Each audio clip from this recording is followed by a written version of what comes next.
Hello guys, welcome back to the segment. Nama aku Hafiz dan kepada siapa yang masih belum subscribe, aku harap korang boleh tekan butang subscribe, dan kepada siapa yang dah subscribe, thank you so much guys for subscribing. So guys, sebelum kita mula, aku just nak remind pada korang yang kita orang dah available di Spotify, Apple Podcast dan also di Google Podcast. Korang boleh cari the segment podcast. Malam ni, malam kisah seram subscriber, malam podcast. Tapi sebelum tu, jom kita layan di intro.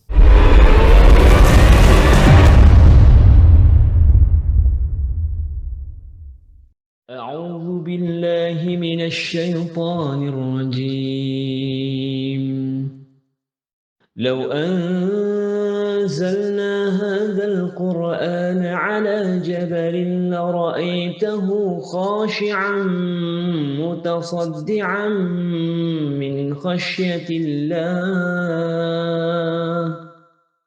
وتلك الأمثال نضربها للناس لعلهم يتفكرون صدق الله العظيم.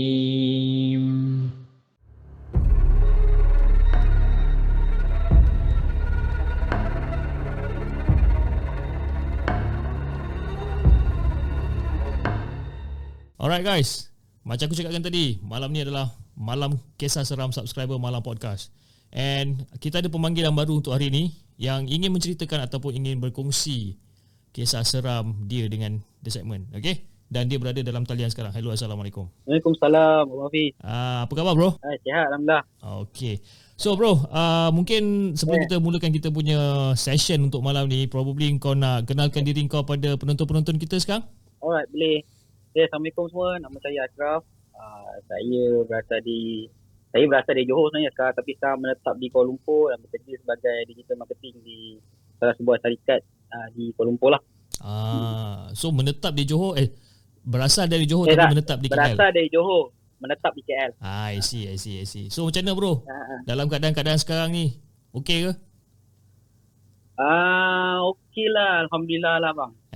So dah boleh survive lah. Boleh survive lah Boleh survive lah, alhamdulillah. Lagi dah boleh rentas negeri kan, alhamdulillah. Itu yang kita nak dengar. Dah boleh rentas negeri dah boleh rentas negeri. Balik kampung kan cerita dia kan, betul tak? Balik kampung lah, dah lama tak jumpa orang tua. Itu lah dia. Okay bro, so malam ni macam kau faham, malam podcast adalah tempat kita untuk bersembang dan bercerita tentang kisah seram yang kau pernah ada lah, ataupun yang pernah kau alami sebelum ni kan. So hari ni berapa banyak cerita yang kau nak kongsi dengan The Segment ni? InsyaAllah saya boleh kongsikan 3 cerita lah malam ni. 3 cerita banyak. Cerita kan. Okay. Alright bro. Tanpa membuang masa, jom kita dengarkan cerita Ashraf yang pertama.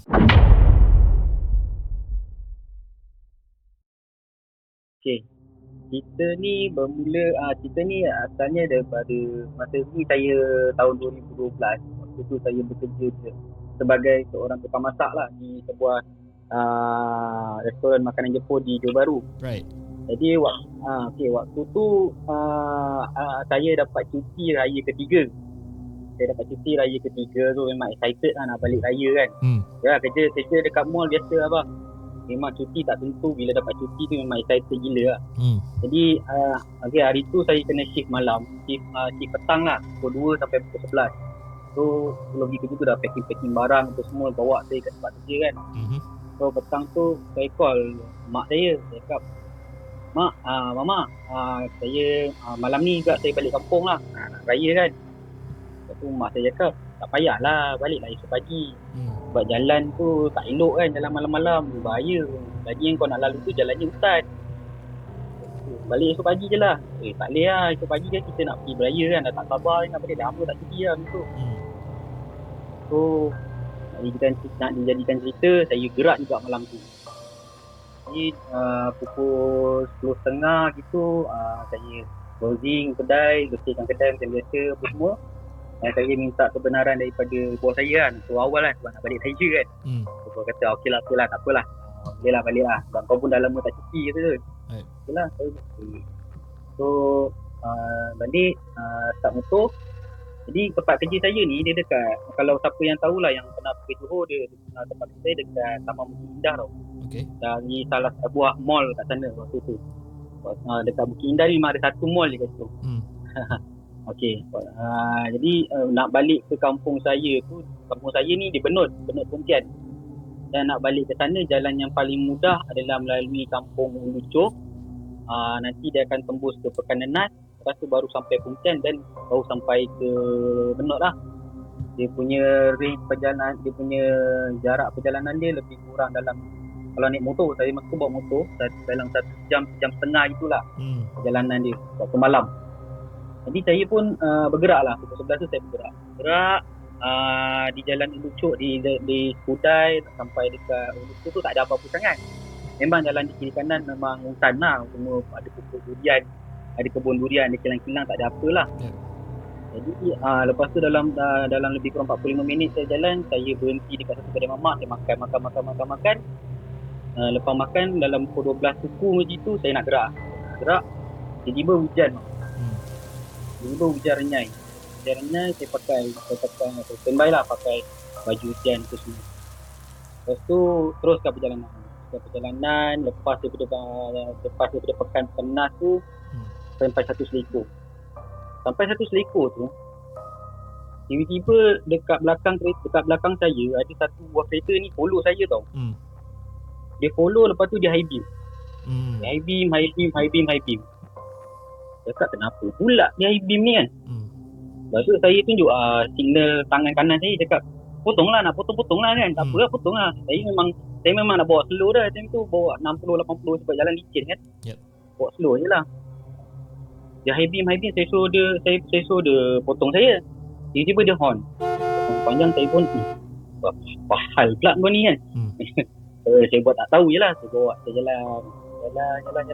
jalan lebih kurang dalam 10-15 minit tu, tiba-tiba macam ada satu angin kuat tolak, macam melayang motor saya. Macam kalau boleh bayangkan, kalau kita tengah bawa motor, tiba-tiba sebelah tu ada lori lalu. Kan kita macam termasuk ke dalam sikit kan. Yes. Termasuk ke dalam, macam nak jatuh gitu lah. So, saya stop motor saya. Saya ingatkan mungkin payah ke apa ke kan. Check lah dulu sebelum nak jalan jauh lagi ni. Jadi saya berhenti tepi jalan dekat bus stop situ. Tiba-tiba saya ada macam bau something. Bau dia nak kata bau bangkai, bukan bau bangkai tapi busuk lah. Busuk yang macam bau makanan basi gitu lah. Okay. Bau macam tu. Apa benda lah ni kan. Apalah, saya buat dang lah. Lepas tu saya cek tayar. Masa tu kita kan pakai handphone. Masa tu belum ada smartphone lagi. Kita pakai handphone torchlight tu, yang ada torchlight tu. Saya cek tayar apa semua. Okey, tak ada benda, tak ada masalah apa. Enjin semua okey. So lepas tu tak ada apalah. So saya pun start motor. Tiba-tiba masa saya start motor tu nak masuk gear 1, saya rasa macam ada orang naik lah. macam ada orang macam dia melompat abang. Dia lari, lepas tu dia lompat naik atas motor. Apa hal pula ni? Saya masa tu saya kuatkan hati saya. Jalan. Lepas tu motor tu jadi berat tau. Kenapa pula motor ni berat ni? Berat sangat motor ni. Padahal jalan tu rata je, jalan rata. Masuk gear 3 macam naik bukit. Masuk top gear tu tak boleh pergi langsung motor tu. Padahal saya bawa 125Z ni. Kuat tu 125Z tu boleh tahan lah. 125Z memang boleh lari lah. Boleh lari lah kan, tapi tak boleh. Perah habis lah throttle. 60-80 dia turun. Dia macam dia cut off lah. Tak apa ni. Okay, lepas tu benda ni yang buat saya rasa macam tak boleh belah. Tiba-tiba ada satu van datang dari depan, dia horn panjang. Dia high beam, dia horn panjang. Belakang kau dia kata. Sudah. Belakang kau. Lepas tu saya kata, apa belakang aku? Saya cuba lah tengok dekat side mirror bang. Ada rambut menggerbang bang. Ada rambut menggerbang bang. Saya macam tiba-tiba saya macam tak tahu nak buat apa. Dia secara automatik dia saya terus azan bang atas motor. Saya terus azan atas motor. Tapi benda tu terus dia macam terbang ke atas. Saya tak nampak dia terbang macam ni, tapi dia terbang ke atas. Motor saya jadi ringan. Laju terus motor saya. Laju terus. Lepas tu saya masa tu saya dah tak fikir apa, saya perah je motor saya. Tiba-tiba saya dengar macam ada benda mengilai kat atas. Saya nak buat bunyi, saya duduk seorang-seorang kat rumah ni, saya tak berani nak bunyi lah. Tapi dia mengilai. Ui, orang cakap macam mana tak? Dia cakap. Saya perah je. Lepas tu saya ke belakang sikit lah. Ke belakang sikit tu saya kuatkan hati sebab dah tengah-tengah jalan kan. Dah pertengahan jalan takkan nak patah balik. Betul. Terus je lah. Terus sampai dekat Pekan Pontian ada satu traffic light. Saya ingatkan saya nak langgar je traffic light tu, tapi tak boleh sebab ada kereta tengah melintas nak saya stop lah. Saya stop, saya zikir. Tiba-tiba tak tahu kenapa saya tiba-tiba terpandang ke belakang. Terpandang ke belakang, dekat belakang dekat jalan tu dia macam ada pokok bunga raya tau. Orang tanam ada rumah orang situ. Lepas tu ada satu pokok mangga, tak salah saya lah. Pokok mangga, pokok rambutan itu lah. Saya nampak benda tu tengah pandang saya bang. Dia nak tahu bentuk dia ke? Boleh, kalau nak ceritakan bentuk dia macam mana, no hal. Muka dia saya tak nampak, tapi baju dia lusuh macam kena lecak tu. Rambut dia panjang, dia rambut dia panjang. Benda situ lah saya nampak. Dia jarak dia dengan saya waktu tu lebih kurang dalam 50 meter itu ada lah. Tak jauh bai, dekat saya 50 meter tu. Tahu tak apa. Lepas tu saya dah tak saya cakap lantakan lah kena langgar kita langgar ni kalau ni. Saya gerak. Masa saya gerak tu saya perasan dekat side mirror saya dia, macam dia tengah mengejar saya. Macam dia tengah mengejar. Saya tak tahu lah tu perasaan saya ke apa tu kan. Tapi nampak ada macam ada kain tengah macam sedang mengejar lah. Lepas tu saya perang motor saya, tiba-tiba sampai dekat depan balai bomba Pontian tu, tiba motor saya rosak. Tiba-tiba saya perang motor saya, dia tak gerak. Dia berhenti, motor saya tu berhenti depan balai bomba tu. Saya pegang handle, saya tutup mata saya cakap Allah, saya diam je kat situ. Saya dalam hati saya tu berzikirlah apa yang saya patut lah, selawat Nabi semua saya baca lah. Dan tiba-tiba ada benda tepuk belakang saya. Jadi ada seorang brother tegur saya. Kenapa ni? Cakap tiba-tiba tak tahulah bang, motor saya terkejut lah. Apa ni kan? Terkejut lah. Tengok sebelah dia brother rela lah, dia seorang brother rela.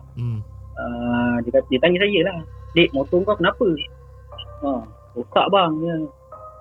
Rosak apa? Dia tak tahu bang, rosak apa. Kali saya tengok rantai motor saya putus rupanya. Rantai putus abang. Okey, tak apalah, aku tolong kau kata dia. So perjalanan daripada Pontian tu nak ke kampung saya lebih kurang dalam 30 km lagi. Tunda motor.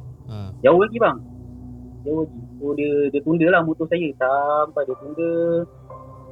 Kita orang sempat berhenti jap dekat depan Imaratan Pontian macam tu.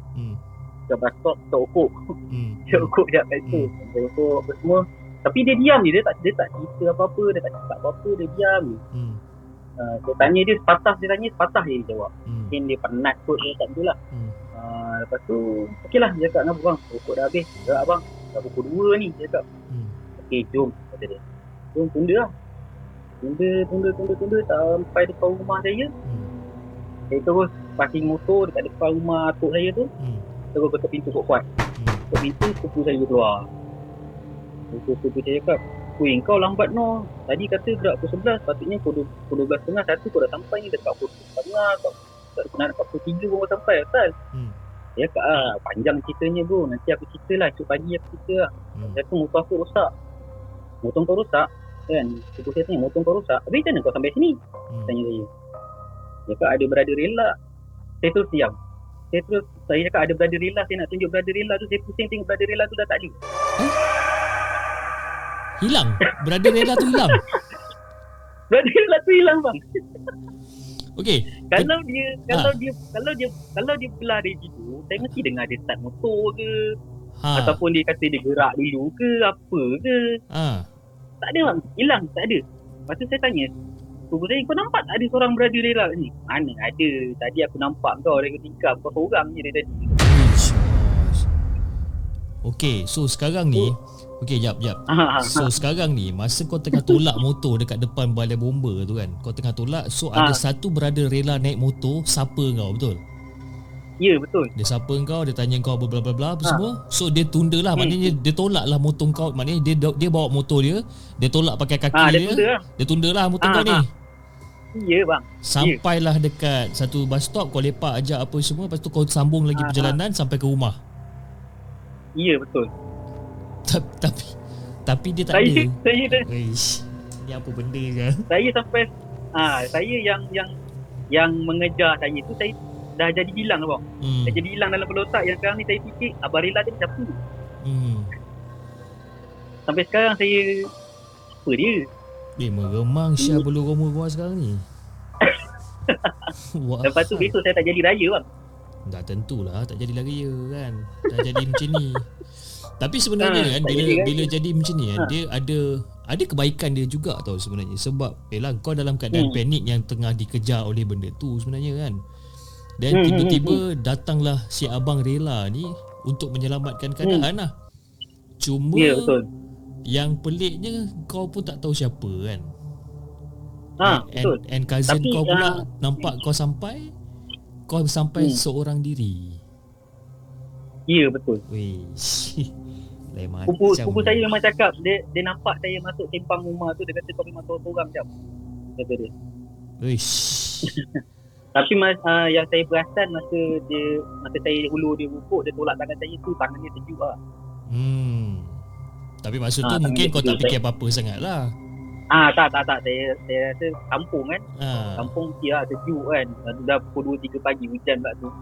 So mungkin sejuk ke apa kan. Tapi dia punya first trigger point lah bagi aku lah. First trigger point dia masa kau nak bercakap dengan dia, tapi dia macam cakap bila kau tanya sepatah dia jawab sepatah, tanya sepatah jawab sepatah kan. Ya, betul. Sebab sedangkan sebelum tu dia sapa kau, dia bercakap boleh tahan petah juga kan. Tanya kau kenapa lepas tu semua kan. Saya lupa nak cakap masa sebelum dia tunda motor saya sudah mengucap lah. Cakap bang cuma mengucap bang. Kau gila ke? Dia cakap macam tu. Dia cakap gitu. Tapi masa saya tengok muka dia tu, dia tak pandang muka saya bang. Dia tunduk je. Dia yang dia tunduk je. Dia tak pandang mata saya, dia tak apa, dia tunduk je.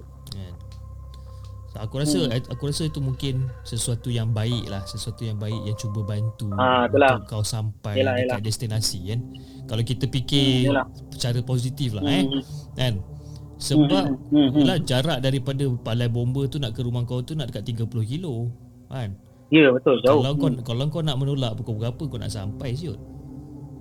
Tahu tak kan. Saya cerita kat pakcik saya, dia kata kalau kau nolak motor 2 hari lagi kau sampai ni. Alright. Okay Cap, jom kita dengarkan cerita Cap yang kedua.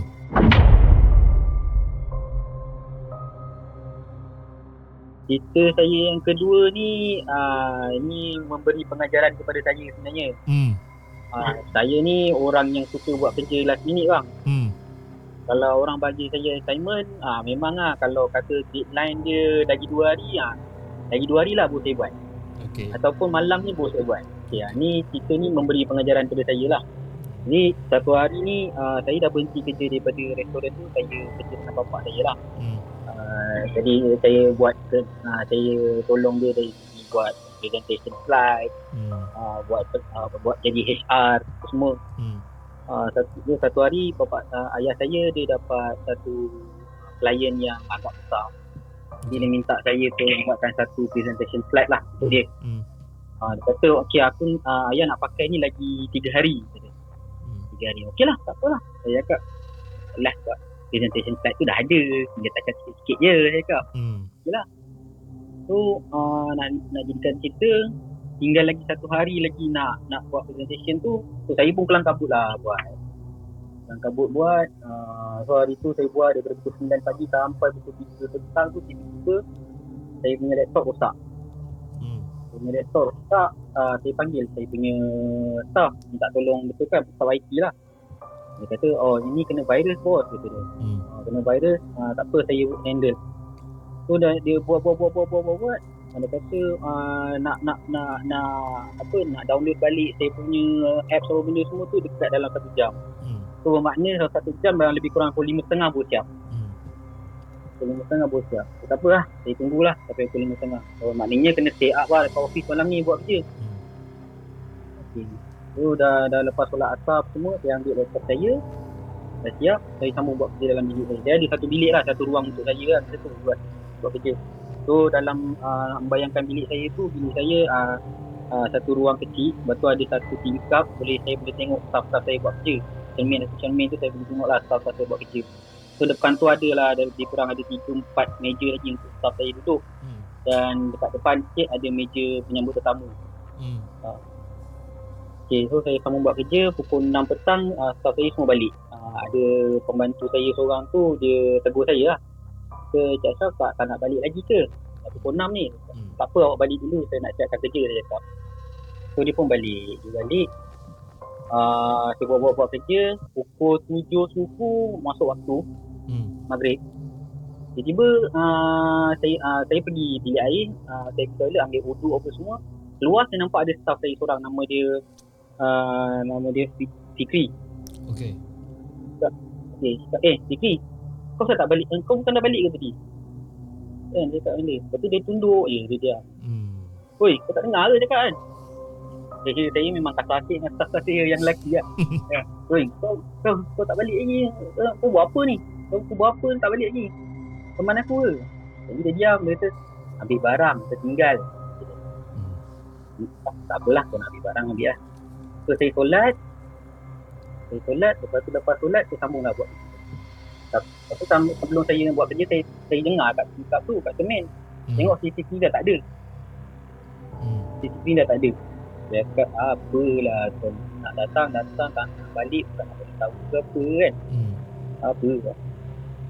So apalah, saya buat. Tengah-tengah saya buat kerja ni, tiba-tiba cermin tingkap saya tu macam ada orang ketuk. Tok. Sebab kat luar tu dah gelap bang. Saya buka lampu bilik saya je. Ada tok. Saya biarkan lah. Buat kami buat kerja tu saya biar je lah. Jadi dia ketuk lagi. Tok. Kali 2 kali. Tok. Saya dalam kepala otak saya ingatkan CCTV ni dia suka bergurau juga bang. Bergurau juga. So saya jerit tau. Fikri, kau tak payah nak main-main lah, saya cakap. Saya tak payah main-main lah. Aku nak banyak kerja tau. Ni besok nak hantar kat bos ni tau. Tapi senyap bang. Tak ada apa-apa nyaut. Tak ada apa-apa. Tak ada apa-apa lah. Tak ada senyap. Senyap. Jadi saya kuatkan diri saya buka pintu, saya jengah. Saya jengah memang tak ada apa-apa. Memang tak ada orang, tak ada apa. Saya dah rasa lain macam lah. Saya dah rasa lain macam. So saya pun pelan-pelan saya kemas beg saya masukkan laptop, saya tutup, saya lock, saya shut down saya punya laptop semua. Tiba-tiba saya dengar bunyi CPU bunyi. CPU tu CPU lama lah. Memang bunyi dia bising lah. Sudah. Siapa pula yang buka PC ni kan? Aduh. Baik aku gerak lah. Masukkan barang tu semua. Saya keluar. Masa saya nak tutup pintu tu, tiba-tiba masa saya nak keluar daripada bilik saya tu, tiba-tiba saya dengar bunyi terdegang. Saya dengar bunyi. Benda tu jadi depan mata saya bang. Kursi tu bergerak sendiri keritik. So, saya dah macam nak kencing dah kat situ sebenarnya. Saya macam nak kencing kat situ. Saya Allahu Akbar je lah. Allahu Akbar je. Memang itu je lah yang saya sebut. Lepas tu tiba-tiba masa saya nak saya terus pergi buka pintu. Saya nak buka pintu office lah, nak keluar ni. Pintu office saya tu pintu rintangan api tu yang berat tu tau. Yep. Lepas tu saya tarik, tak boleh lah. Macam ada orang lock. Saya cakap, aduh ni siapa pula lock daripada luar ni. Sedangkan saya boleh buka je lock tu dari dalam. Saya buka lock tu tapi saya ulas masih tak boleh buka. Masih tak boleh nak tarik.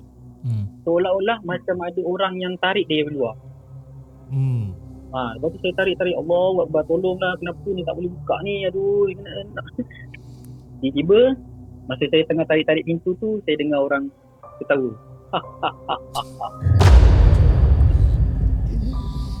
Lepas tu saya macam tak tahu kenapa, saya bergalih ke belakang nak tengok. Saya nampak kursi dekat penyambut tetamu tu berpusing-pusing. Lepas tu saya dah tak boleh tahan. Saya azan kat situ kuat-kuat, saya jerit kuat-kuat. Tidak, saya azan, saya jerit kuat-kuat. Alhamdulillah pintu tu boleh buka.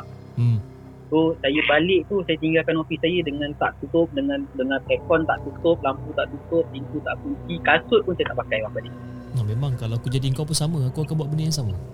Kan? Memang tak ada makna je aku nak tutup lampu, tutup aircon semua. Sorry. Saya Alhamdulillah lah, sebab rumah saya sebelah office je. Lepas tu saya sewa dekat apartment sebelah office je. Asyik baik. So besoknya saya call si Fikri tu. Fikri, kau tolong aku boleh tak? Tolong printkan aku punya presentation slide ni tu, bagi bos tengok okey ke tak, kalau ada apa-apa nak amendment ke apa. Sebab saya macam tak sihat lah, saya cakap. Jadi Fikri tu cakap dengan saya, bos, sorry, saya kat kampung bos. Saya cuti bos, jaga bapak saya tak sihat dekat kampung.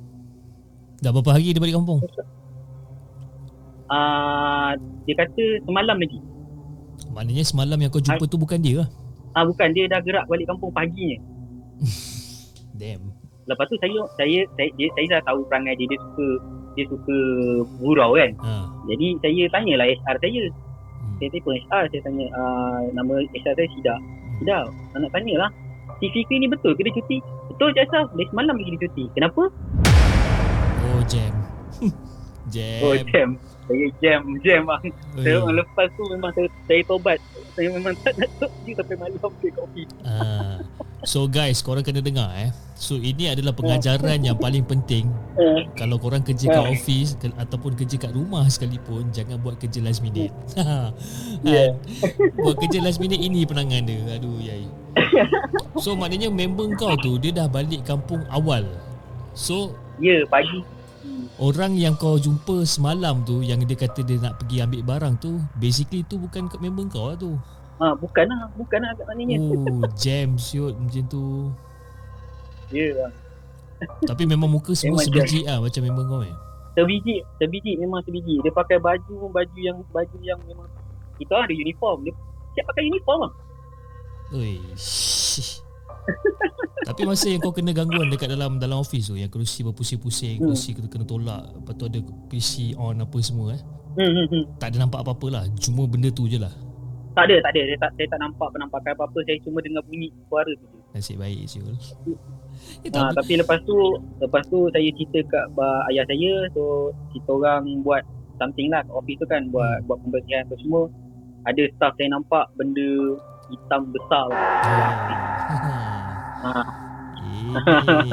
Bigfoot lah ni. Agaknya lah. Saya tak tahu lah. Saya tak nampak, dia nampak. Cannot go. Dia yang benda yang tak boleh belah sekali tu, yang dia gelakkan kau tu lah.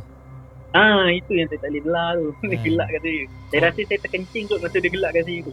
Kalau aku jadi kau pun, aku rasa aku tak malu Syul nak mengaku kalau aku terkencing sekali pun. Dia mampus lah kan. Memang orang gelakkan kita kan. Tapi kau cuba lah duduk kat tempat aku tempoh. Betul. Aku ni kadang-kadang aku ni pelik dengan diri aku sendiri. Betul lah. Aku buat show rancangan seram kan, tapi aku sendiri takut. Sama abang, saya banyak buat cerita seram dekat dalam FB, tapi saya sendiri takut sebenarnya. Aku pun tak tahu kenapa aku macam cek penyakit tu kan.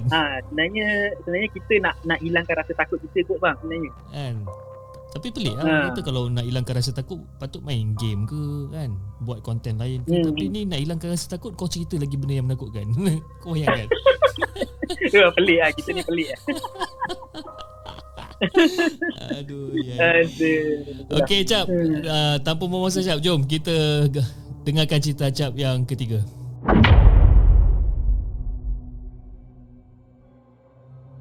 Cerita saya yang ketiga ni mendatangkan kesan yang sangat mendalam untuk saya sebenarnya. Kita ni saya sekarang masih bekerja dengan ayah saya. Syarikat kami ada buat satu perkhidmatan untuk pengurusan jenazah warga asing sebenarnya. Okey. Jap. Aku tak tahu apa hal ni. Jap tak, so aku punya lighting set aku terpadam. Jap. Oh, man. Hopefully technical lah, bukan benda tu bang. Hopefully not lah. Okay, alright, continue. Okay. Syarikat ayah saya ni dia buat perkhidmatan untuk uruskan jenazah warga asing. Jadi kita bekerjasama dengan vendor-vendor pengurus jenazah ni lah. Jadi saya buat kerja ni sejak dari tahun 2016 lagi lah. Memang saya duduk dalam unit pengurusan jenazah tu. So kerja saya bukanlah sebenarnya memandikan jenazah ke apa ke. Kerja saya cuma uruskan dokumentasi berhubung dengan waris di negara asal untuk urusan dokumentasi untuk bawa jenazah ni balik ke negara dia macam tu. Jadi pada satu hari kita orang dapat panggilan daripada kawan ayah saya lah. Kawan ayah saya dia kata ada satu warga asing ni meninggal dekat site. Tapi dia tak cakap pula dekat site tu pasal apa. Jadi ayah saya dia dah bercerita dengan kawan dia tu. Kawan dia ni NGO daripada Indonesia.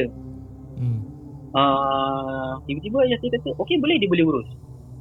Saya macam berat nak terima nak uruskan jenazah ni sebab dia tak masuk, dia bukan ahli kita tau. Okay. Dia bukan salah seorang daripada ahli program kita lah. Lepas tu ayah saya kata tak apa, ini kan fardu kifayah, lagipun dia Islam. So, kalau kita tak urus, siapa nak tanggung kat sana nanti. Tapi bila dah cakap macam tu, saya uruskan lah juga. Jadi dah uruskan, alhamdulillah lah, uruskan dokumentation dia semua lancar, tak ada apa-apa jadi. Cuma prosedur nak keluar jenazah ni nak kena buat pengecaman kan. Buat pengecaman jenazah dekat forensik lah. Jadi saya dah cakap awal-awal lah dengan kawan ayah saya tu. Nanti hari masa tu kita nak urus jenazah hari Jumaat. Hari Khamis dia orang kena datang awal. Hari Jumaat tu pagi dia orang kena datang awal untuk buat pengecaman jenazah. Tapi bila saya hari Jumaat tu pagi dalam pukul 9, pukul 10 gitu saya sampai dekat hospital lah. Saya tak boleh nak cakap hospital mana. Hospital dekat bahagian forensik tu. Tak muncul bang. Kawan-kawan dia semua tak muncul. Kawan-kawan dia semua tak muncul. Saya cakap, macam mana ni nak buat pengecaman ni kan. Kalau tak buat ni macam mana nak buat keluar jenazah. Lepas tu tunggu dekat sejam juga lah. Sejam setengah gitu. Diorang tak sampai-sampai. Bila saya call semua tak nak angkat. Lalas yang forensik punya staff tanya saya, MA dia, medical assistant ni, pukul berapa ni nak uruskan jenazah ni? Kata dia. Tak apalah, awak je lah yang buat pengecaman. Saya tak kenal. Saya cuma uruskan dokumentasi je. Tak apa, tengok gambar dengan ni je, kata dia. Apa, tengok gambar dengan apa, dengan tengok muka dia. Jadi kebetulan masa tu saya teringat saya pernah call kakak si mati ni lah, kakak arwah ni. Yang meninggal ni jenazah lelaki. Arwah ni saya cuba video call WhatsApp. Benda ni jadi tahun lepas bang. Masa PKP yang awal tu, lepas tu ujung-ujung tu kan kita boleh rentas negeri rentas daerah tu kan. Sebelum masuk PKP kedua. Jadi time tu. Okey. Bulan 8 bulan itulah tahun lepas. Okey. Baru lagi. Bila saya buat video call tu kakak dia mula-mula macam berat tau. Macam tak nak. Tapi saya cakap saya tak kenal dia. Macam mana kalau awak mudahkanlah urusan adik awak ni, saya cakap. Okeylah dia kata. Lepas tu masuk dalam bilik mayat tu. Dalam bilik mayat. Saya masuk bilik mayat saya tak kisah sangat sebab dah banyak kali masuk. Tapi nak tengok mayat tu yang saya kisahkan tu. Ya tu. Kan? Lepas tu MA tu tanya saya, dah ready? Dah bang. Jadi dia buka muka jenazah tu bang, ya Allah Akbar. Saya tunjuk, saya tiba-tiba kaki saya long lay bang. Kaki saya long lay tengok keadaan jenazah tu. Saya tunjuk kakak dia dekat phone pun, kakak dia kata, terus kakak dia merauk tak cakap apa-apa. Bang cuba saya tanya dengan MA tu, apa sebab jenazah ni boleh jadi sini? Kalau tengok postmortem dia dia ada kecederaan yang teruk dekat kepala. Abang bayangkan orang yang jatuh daripada tingkat 4 ke bawah, kepala dia. Macam tu abang barai dia. Tengok muka dia. Uish. Saya terus keluar. Saya terus macam senyap tu bang. Saya tak bercakap. Masa tu ayah saya pun datang. Tengoklah keadaan saya macam mana, sebab saya buat kerja seorang. Ayah saya ni pun suka buat benda-benda macam ni. Dia datang tengok, dia tanya saya lah apa cerita. Saya kata dah settle lah. Dah settle apa semua. Lepas tu terus saya balik uruskan lah, nak uruskan jenazah. Lepas tu ayah saya kata, aku nak balik dengan kau. Takut kau bawa kereta tak jadi apa-apa ni kan. Nak jalan tengok muka dah lain gitu. So okey lah, korang bawa kereta. Saya pun bawa kereta balik. Jenazah terus dibawa ke dah dimandikan apa semua. Jenazah terus naik kenderaan jenazah terus bawa pergi digumikan lah dekat salah satu tanah kuburan dekat Gombak. Okay, saya pun bawa kereta. So bawa kereta saya drive, tiba-tiba sampai dekat tol Sungai Besi. Masa tu masih ada roadblock lagi tau. Roadblock. Kereta lain polis tahan lama. Tengok surat lah, apalah, tanya lama. Lebih kurang dalam 2-3 minit lah polis tahan. Tiba-tiba sampai kat saya turun tak tingkap. Saya kata, Assalamualaikum cik. Saya kata gitu. Polis tu terus pandang saya, dia macam pandang ke belakang. Dia kata, cik jalan cepat jalan. Dia tak tanya saya surat, dia tak tanya apa, jalan. Dia suruh jalan sipil. Saya dengan ayah saya terpandang, sama-sama pandang. Lepas tu ayah saya ni dia suka buat lawak-lawak yang kadang-kadang menyakitkan hati kat dia. Dia cakap, dia ikut balik ke bang? Ayah ni janganlah. Yalah. So saya sampai sana, sampai tanah kuburan apa semua dah. Tiba-tiba kawan dia semua ada kat sana bang. Kawan-kawan dia, saya tanya, asal tak datang hospital? Saya takut pak nanti ditangkap. Saya enggak ada permit kata dia. Okeylah, tak apalah. Lepas tu saya tanya dia meninggal ni sebenarnya pasal apa? Lepas tu dia kata dia gaduh sama kakak dia pasal dia stres. Kat sini duduk Malaysia tak ada kerja. Lepas tu kat kampung masih minta duit je. Okay. Lepas tu okeylah, saya pun balik. Saya balik malam tu saya dah balik. Silap saya apa? Silap saya terus masuk rumah. Silap. Silap saya terus masuk rumah. Saya masa tu waktu azan maghrib saya tunggu kat luar. Lepas tu saya masuk pagar rumah saya basuh kaki gitu je. Patutnya kita kena buka baju apa benda semua settle kat luar baru saya masuk kan. Saya buat kesilapan lah time tu. Tapi saya memang dah tak tahu kenapa bang, saya masa tu badan saya berat, saya dah macam longoi, saya punya kepala dah berat, saya tak tahu, saya tak fikir apa, saya tu masuk rumah je. So malam tu lepas saya solat isyak, solat pun macam tak tenang, macam ada benda yang tak settle. Saya pun terus tidur. Saya cakap dengan rumah saya, malam ni saya tidur awal, saya penat sangat saya cakap. Saya tidur. Masa saya tidur tu, saya mimpi arwah datang dekat saya dengan berjura-jura darah kat muka dia. Macam dia menyergah-nyergah saya. Gitu. Saya alami mimpi tu lebih kurang seminggu lah. Seminggu saya alami mimpi yang sama setiap hari. Saya tak tidur malam bang. Pergi kerja saya memang orang kata saya muka saya pucat. Lepas tu saya jalan bungkuk. Saya cakap memang sakit sangat bahu saya cakap. Memang sakit sangat. Lepas tu adalah saya dekat pejabat saya ada seorang yang satu unit dengan saya, ustaz juga, dia kata okey. Sebab ni time ni pun PKP, aku pun baru ada lepas kuarantin, aku tak boleh datang rumah kau. Kau cuba mandi dengan air limau ke apa benda ke, baca apa yang patut lah.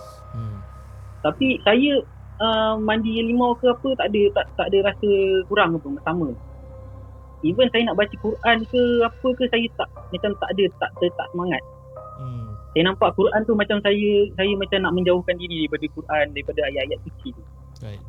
Saya solat pun saya malas. Anak-anak saya yang paling teruk anak saya yang sulung baru umur masa tu 3 tahun. Yang kecil baru berapa bulan macam tu baru 6 bulan salah saya. Saya marah dia, yang abang dia memang saya pukul, saya cakap sampai rumah saya cakap, awak ni kenapa? Lepas tu rumah saya pun jadi bergaduh, saya macam tak tahu kenapa saya jadi macam tu. Sampailah satu minggu yang kedua tu, ada satu ustazah datang rumah saya. Dia selalu ajar rumah saya ngaji. Dia kata saya ada macam sesuatu, ada macam something lah. So besoknya dia datang lagi, dia bawakan daun bidara lah. Daun bidara dengan jus bidara. Dia kata cubalah ikhtiar kan, ikhtiar guna ni, baca apa yang patut dia ajar lah, doa-doa yang dia ni. Okay, petang tu lepas asar, saya dengan isteri saya mandi. Dia kata mandi lepas asar sebelum maghrib lah. Jadi mula saya suruh isteri saya mandi dulu dengan anak-anak saya. Masa lepas isteri saya mandi, dia buka pintu je bang. Dia punya bau busuk, bau pakong bang. Busuk macam ada binatang mati dalam bilik air. Saya kat rumah saya, bau busuk tak? Dia kata, tak ada. Rumah saya tak bau. Tak ada, awak bau apa? Awak buang air ke tadi? Tak ada. Takkan dah nak buang air dengan anak-anak dalam bilik air tadi? Betul tak? Ni bau busuk sangat ni, cakap kan. Betul, orang saya cakap dah awak pergi mandi. Okay, saya pun mandi. Masa saya mandi tu, badan saya tiba-tiba jadi panas tau. Macam padahal rumah saya yang saya sewa tu tak ada. Rumah yang saya, masa tu saya duduk rumah lain sebelum ni saya baru pindah sebenarnya. So rumah tu tak ada water heater. Air dia memang sejuk lah, air tangki atas tu memang sejuk. Air tu seolah-olah macam air tu yang kita buka heater yang paling panas ni. Panas. Jadi panas. Saya timbal badan saya jadi panas sangat. Lepas tu rumah saya komplain. Woi, busuknya awak buang air ke? Awak mau lepas ke? Tak ada, saya tak mau lepas. Ni bau busuk sangat ni, kata dia. So lepas mandi tu saya ada rasa lega sikit. Lepas tu saya kuatkan juga, malam tu saya baca Yasin. Saya buatlah apa yang patut. Jadi malam tu kita orang semua ambil keputusan tidur awal. Lebih kurang lepas isyak pukul 9.30 kita orang tidur awal. Masa saya tengah tidur tu, tiba-tiba saya mimpi lagi arwah. Kali ni dia dah tak menyergah-nyergah macam tu. Dia datang dengan muka yang berdarah-darah tu. Datang kat saya, tolong, sakit, tolong, dia kata gitu. Orang meremang pula saya bang. Kau jangan cakap kau je bang. Aku pun sama ni. Aku tengah cuba act cool lah sekarang ni, kau tahu. Kau nak tolong. Eish. Dia macam melambai saya. Tolong. Sakit dia kata gitu. Lepas tu saya terbangun, saya tengok jam handphone saya masa tu menunjukkan jam lebih kurang 4 pagi. 4 pagi saya bangun, saya kata aku settlekan lah. Saya terus bangun, saya ambil wuduk, saya solat sunat 2 rakaat. Saya baca Yasin, saya sedekahkan apa yang patut pada arwah. Dan tiba-tiba dekat telinga saya rasa macam ada something cakap, bang, tolong saya bang, dia kata gitu. Lepas tu saya teruskan lah masa yang mana saya cakap tolong saya tu, pertengahan saya baca Yasin tu. Lepas tu dah habis tahlil apa semua, saya ternampak kelibat dekat pintu seperti ada seorang lelaki berdiri kat situ. Waktu tu bilik saya gelap lah, saya cuma buka lampu tidur je lah. Nampak ada seseorang berdiri kat pintu. Lepas tu saya kuatkan juga diri saya bacalah ayat kursi ke apa. Saya buka pintu, saya cakap pelan-pelan. Dengan keadaan gigil saya buat di situ. Saya cakap, kau pergilah. Kau pergi dari sini, ni bukan tempat kau. Kau pergi. Tak apa, nanti aku akan buat apa yang patut untuk kau. Dekatkan Fatihah untuk kau, aku akan doakan kau. Tiba-tiba masa saya buka bilik saya ada balkoni. So saya buka pintu balkoni tu, saya terasa macam ada satu angin yang, kalau kat pantai kan ada angin sepoi-sepoi bahasa lalu kat muka kita kan. Saya rasa angin itu keluar daripada dalam, keluar ke lalui pintu balkoni saya. Lepas tu saya tutup pintu, azan subuh. 2-3 hari lepas tu saya pulih. Dah tak jadi apa-apa lah lepas tu. So lepas tu saya jumpa balik dengan dia punya majikan. Saya nak tanya dia apa sebenarnya yang jadi buat dia. So majikan dia ceritalah, sebenarnya masa dia buat kerja tu dia murung. Dia dengan kawan dia tu tengah paku-paku apalah dekat tingkat 4. So kawan dia kata aku nak pergi, kawan dia pergi ke toilet ke tak, kalau tak salah dia pergi toilet ke pergi ambil air. Kawan dia datang balik, helmet semua helmet dia punya safety punya barang semua dia tinggalkan kat situ, dia dah jatuh ke bawah. Dia memang ada, budak ni dia ada masalah dengan keluarga dia bang sebenarnya. So basically dia kes bunuh diri lah ni. Saya itulah boleh kata begitu lah. Tapi saya kesian lah bila dengar cerita dia macam tu kan. Dah lah dia korang-korang kat sini. Lepas tu kena masa dia datang tu lagi seminggu lagi nak PKP. Baru datang seminggu kat sini tak kerja lagi, tiba-tiba kena PKP, orang dekat sana dah minta duit. Jadi dia stres lah. Kawan dia tu pun ada cerita kat saya juga, dia stres dia. Tapi dia ambil jalan mudah lah kan nak uruskan stres tu. Itulah dia. So guys, korang dengar cerita ni macam bagi aku seram, memang seram, tapi dia ada pelajaran di sebalik cerita ni, you know. Whereby kita sebagai manusia, kalau kita rasa stres, kita depressed dan sebagainya, kita kena cari someone lah. Kita kena cari someone untuk kita berkongsikan masalah dengan seseorang tu kan. Tapi kalau macam korang tak boleh nak kongsi dekat siapa-siapa, kongsi dekat The Segment, kita masuk dekat dark room kan. Boleh kongsi, tak ada masalah. Tapi cerita ni best, cerita nombor 3 ni best. Dia walaupun dia seram, tapi dia ada pengajaran di sebalik cerita seram tu kan. Pengajaran untuk saya jugalah, lepas ni uruskan jenazah jangan masuk rumah tu lah. Yes. Itu aku rasa kena badi tu. Tak tahu abang nak cakap badi. Tapi saya dah uruskan lebih kurang 60 ke 70 jenazah. So far alhamdulillah tak ada apa-apa lah. Banyak juga cerita pasal jenazah ni, tapi yang ini yang paling mendatangkan kesan untuk saya lah. Yalah kan, sebab dia minta tolong. Dia mendatangkan kesan tu sebabkan dia minta tolong. Kan kita pula kita tak tahu nak tolong macam mana kan, sebab orang tu pun dah tak ada kan. Kan benda yang boleh semua boleh sedekahkan Fatihah, boleh doakan je lah, itu je lah yang kita mampu. Betul kan, itu je lah yang kita boleh tolong pun kan. Yang kita yang masih hidup ni, betul lah Yalah. Boleh tahan lah. Tapi nak minta tolong tak payahlah jerga-jerga. Cakap lah betul-betul nak minta tolong. Mungkin dia jerga-jerga tu, mungkin tak tahulah, mungkin dia cuba nak test kau dulu kot kan. Dia nak test kau dulu sama ada kau ni boleh tahan ke tak boleh tahan ke dan sebagainya kan. Aku tak sure kan. nak tafsir benda tu susah kan. Tapi aku boleh dapat bayangkan lah, macam mana mimpi tu yang dia jekah-jekah kau depan muka. Macam tu kan. Janganlah. Dengan muka pecah dia kan. Seram. Saya pun tak tahu lah ni. Cerita ni memang saya tak pernah cerita kat mana-mana sebenarnya kan. Saya baru cerita dekat FB ni. Baru je lah ni nak cerita kat di segmen ni lah, baru. Kira eksklusif lah ni. Boleh tahan lah. Tapi keluarga saya tahu, cuma dia tak hebat-hebat lah. Ya tu kan. Alright. Okay Cap, terima kasih Cap sebab sudi berkongsi dengan The Segment untuk 3 kisah seram yang kau ada.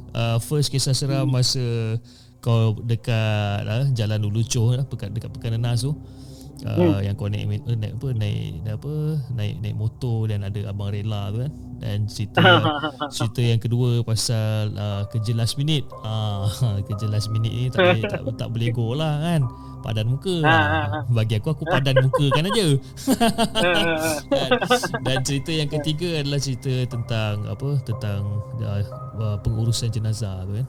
Okey, Cap, sebelum kita mengakhiri kita punya podcast untuk malam ini, okey, kau ada apa-apa pesanan tak yang kau nak sampaikan pada penonton-penonton kita sekarang, silakan. Pertama sekali, terima kasih di segmen sebab bagi saya ruang dan peluang untuk bercerita dan sharekan kepada subscriber semua cerita seram saya. Dan saya nak cakap, saya nak bagi pesanan juga pada semua subscriber tu, keep supporting the segment. Saya rasa ni channel cerita seram yang paling best setakat ni. Alhamdulillah. Terima kasih bro, terima kasih sebab support. Okay, alright guys, kepada siapa yang ingin kongsikan kisah seram dengan The Segment, korang boleh hantar email kepada kami di hellosegment@gmail.com ataupun korang boleh DM kami di Instagram @hellosegment. Cara paling mudah, buat macam Acap, dia join the Discord channel. Aku akan tinggalkan link di bawah. Okay, so aku rasa itu saja untuk malam ni guys. Jangan lupa like, share dan subscribe channel The Segment, dan insyaAllah kita akan jumpa lagi on the next coming episode. Adios. Assalamualaikum.